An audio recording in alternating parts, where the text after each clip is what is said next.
Movie की शुरुआत होती है और हम एक अबेंडन बोट को देखते हैं जो समुद्र के बीच में पड़ा था। कुछ ऑफिसर्स जब बोट के अंदर चेक करने आते हैं तो इन्हें बोट के अंदर कोई भी इंसान नहीं मिलता। बोट के अंदर ऑफिसर को कुछ डॉक्यूमेंट्स मिलते हैं जिसे ये यहाँ से ले जाते हैं। ऑफिसर को यहाँ से जाते ही बोट के पास एक बड़ा सा धमाका होता है। इस धमाके से शहर में मौजूद कई सारे टनल्स डैमेज हो जाते हैं और इनके अंदर पानी भरने लगता है। इसके बाद हम कुछ सीनियर ऑफिसर्स को देखते हैं जो उस धमाके के बारे में जानने के लिए एक इमरजेंसी मीटिंग रखते हैं, लेकिन मीटिंग में आए किसी को भी इस धमाके के बारे में कुछ भी पता नहीं था। इन्हें यहाँ धमाके वाली एरिया की फुटेज दिखाई जाती है जहाँ के पानी का टेम्परेचर 100 डिग्री सेल्सियस से भी ज्यादा हो चुका था। इन्हें इस ब्लास्ट के बारे में कुछ भी पता नहीं था, इसीलिए ये सब उस जगह की इन्वेस्टिगेशन करने की सोचते हैं। इस धमाके में कई सारे लोग घायल हुए थे जिन्हें पुलिस रेस्क्यू करती है, लेकिन कुछ ऐसे भी लोग थे जो इस बात को ज्यादा सीरियस नहीं लेते और ये धमाके वाली जगह पर जाकर वहाँ की फोटोज लेते हैं और उसे सोशल मीडिया पर पोस्ट करते हैं। इसके बाद हम एक मीटिंग को देखते हैं। मीटिंग में सब उसी ब्लास्ट के बारे में डिस्कस कर रहे थे। यही हम यागुची नाम के एक ऑफिसर को देखते हैं जो सभी को बताता है कि शायद उस ब्लास्ट वाले जगह पर कोई क्रिएचर हो सकता है जिस वजह से ऐसा हो रहा है। लेकिन मीटिंग में बैठे ऑफिसर यागुची की बात से सहमत नहीं होते क्योंकि जहाँ पर ब्लास्ट हुआ था वहाँ का पानी 100 डिग्री सेल्सियस से भी ज्यादा गर्म था और इतने गर्म पानी में किसी क्रिएचर का जिंदा रहना इम्पॉसिबल था। मीटिंग के दौरान टीवी न्यूज में ये सब किसी क्रिएचर के टेंटिकल्स को देखते हैं जिसका साइज काफी बड़ा था। इतने बड़े टेंटिकल्स को देख ये सब काफी हैरान होते हैं। कुछ लोग कहते हैं कि ये जरूर कोई न्यू स्पेशीज का क्रिएचर होगा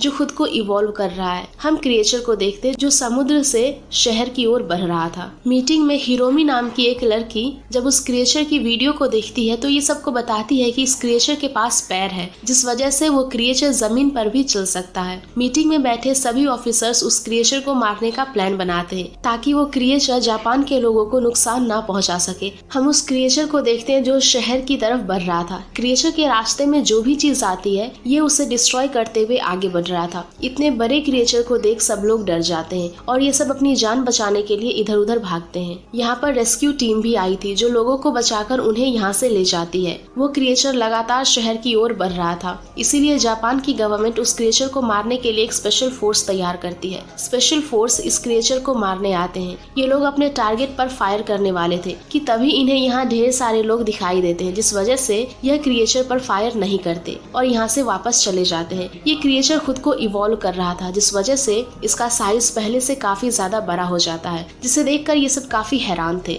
तबाही मचाने के बाद यह क्रिएचर वापस से समुद्र में चला जाता है जिसके बाद वो क्रिएचर किसी को भी नजर नहीं आता। यागुची उस क्रिएचर के बारे में जानने के लिए एक टीम बनाता है। यागुची की टीम उस क्रिएचर के बारे में रिसर्च करने लगती है। तभी टीम का एक मेंबर बाकी लोगों से पूछता है कि इतने बड़े क्रिएचर को आखिर एनर्जी कैसे मिलती होगी। ये सुन हिरोमी कहती है कि वो क्रिएचर जरूर न्यूक्लियर फिजन से एनर्जी लेता होगा। पहले तो ये लोग हिरोमी की बातों पर यकीन नहीं करते, लेकिन हिरोमी इन्हें दिखाती है कि जहाँ जहाँ से ये क्रिएचर गया है वहाँ वहाँ रेडिएशन फैल चुका है। कुछ समय बाद यागुची से एनी नाम की एक अमेरिकन एजेंट मिलने आती है। एनी यागुची से गोरोमाकी के बारे में पता लगाने के लिए कहती है क्योंकि गोरोमाकी पहले से ही इन क्रिएचर्स के बारे में जानता था। यागुची की टीम गोरोमाकी के बारे में पता करती है तो इससे पता चलता है कि गोरोमाकी कई दिनों से मिसिंग है। दरअसल मूवी की शुरुआत में हमने जिस बोट को देखा था वो बोट गोरोमाकी की ही थी। बोट के अंदर कुछ डॉक्यूमेंट्स थे जिसे पुलिस ने वहाँ से ले आया था। ये लोग जब उस डॉक्यूमेंट्स को पढ़ते हैं तो इन्हें पता चलता है कि उस क्रिएचर का नाम गॉडजिला है।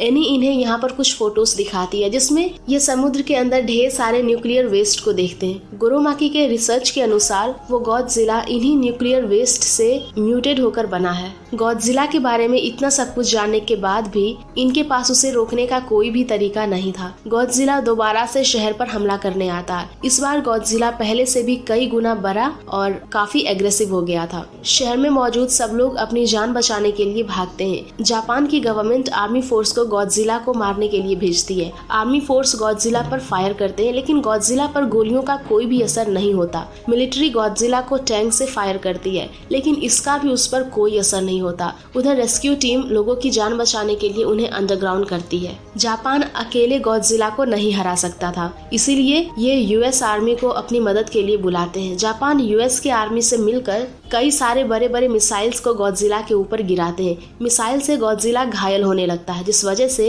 ये काफी चिल्लाता है। ये देख आर्मी को लग रहा था कि अब ये गॉडजिला को मार देंगे, लेकिन हम देखते हैं कि गॉडजिला काफी गुस्से में था और इसके शरीर से लाइट ग्लो होने लगती है। गॉडजिला को ऐसा करता देख इन्हें कुछ भी समझ नहीं आता। आखिर गॉडजिला अब क्या करेगा। देखते ही देखते गॉडजिला के मुंह से आग निकलने लगती है, जिस वजह से गॉडजिला सिटी के मौजूद बिल्डिंग्स को जलाने लगता है। गॉडजिला के शरीर से कई सारी लेजर बीन्स निकलती है जो सिटी को डिस्ट्रॉय करने लगते हैं। जापान और यूएस की आर्मी अपने लड़ाकू प्लेन से गॉडजिला पर दोबारा से हमला करने आते हैं, लेकिन गॉडजिला के शरीर से कई सारी लेजर बीन्स निकलती है जो उन प्लेन्स को डिस्ट्रॉय कर देती है। गॉडजिला ने यहाँ पूरी सिटी को आग में बदल दिया था। गॉडजिला की सारी एनर्जी अब खत्म होने लगती है, इसीलिए गॉडजिला यहीं पर रुक जाता है। यागुची और उसकी टीम को अब कुछ भी समझ नहीं आ रहा था कि आखिर ये गॉडजिला को कैसे रोकेंगे, क्योंकि इन्होंने गॉडजिला को मारने के लिए जितने भी प्लान बनाए थे वो सब नाकामयाब हो चुका था। ये लोग दोबारा से एक इमरजेंसी मीटिंग रखते हैं। मीटिंग में यागुची की टीम गॉडजिला को अंदर से फ्रीज करने का प्लान बनाते हैं, क्योंकि गॉडजिला के पास हीटिंग एनर्जी थी, लेकिन अगर उसकी बॉडी को पूरी तरह से ठंडा कर दिया जाए तो वो अपने पावर को यूज नहीं कर पाएगा और ठंड की वजह से उसकी बॉडी जम जाएगी और वो मारा जाएगा। ये प्लान सबको काफी अच्छा लगता है। ये सब इस प्लान पर काम करना स्टार्ट कर देते हैं। गॉडजिला को फ्रीज करने के लिए इन्हें भारी मात्रा में फिजन गैस चाहिए थी, इसीलिए ये उस गैस को खुद ही बनाते हैं। यूएस गवर्नमेंट जापान के गवर्नमेंट से कहते हैं कि अगर आप लोग उस गॉडजिला को 2 दिन के अंदर नहीं मार पाए तो हमें उस गॉडजिला को मारने के लिए उस पर न्यूक्लियर वेपन से हमला करना होगा, क्योंकि अगर हमने उसे नहीं मारा तो वो हमारे भी शहर में आ सकता है और तबाही मचा सकता है। इसीलिए तुम्हारे पास केवल 2 दिनों का समय है, उसके बाद हम न्यूक्लियर वेपन गिरा देंगे। यागुची की टीम को जब न्यूक्लियर अटैक के बारे में पता चलता है तो ये सब काफी हैरान होते हैं। यागुची की टीम अपने लोगों के साथ मिलकर लगातार उस फिजन गैस को बनाने का काम करने लगती है। 2 दिन की कड़ी मेहनत के बाद जापान उस फिजन गैस को बना लेता है। अब ये इस गैस को इस्तेमाल करना चाहते थे। गॉडजिला शहर के बीच में खड़ा था।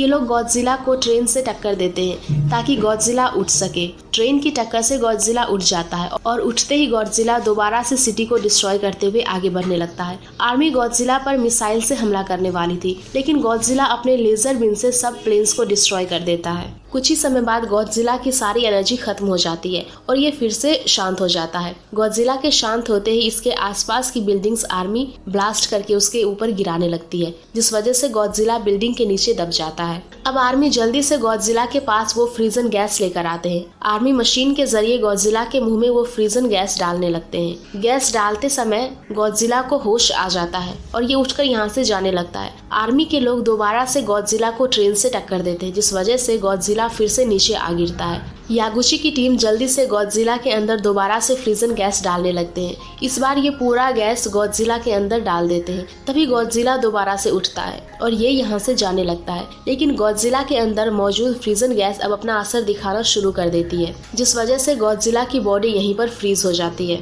और ये यहीं पर रुक जाता है। अपने मिशन को कंप्लीट होने की वजह से यागुची और इसकी टीम के लोग काफी खुश होते हैं। इन्हें यहाँ पता चलता है कि गॉडजिला यहीं पर फ्रीज रहेगा और कुछ दिनों बाद इसकी बॉडी अपने आप खत्म होने लगेगी। कुछ दिनों बाद ऐसा ही होता है। गॉडजिला की बॉडी धीरे धीरे खत्म होने लगती है और यहाँ सिर्फ उसकी हड्डियां ही बचती है। इसी के साथ ये मूवी यहीं पर खत्म हो जाती है। Thank you.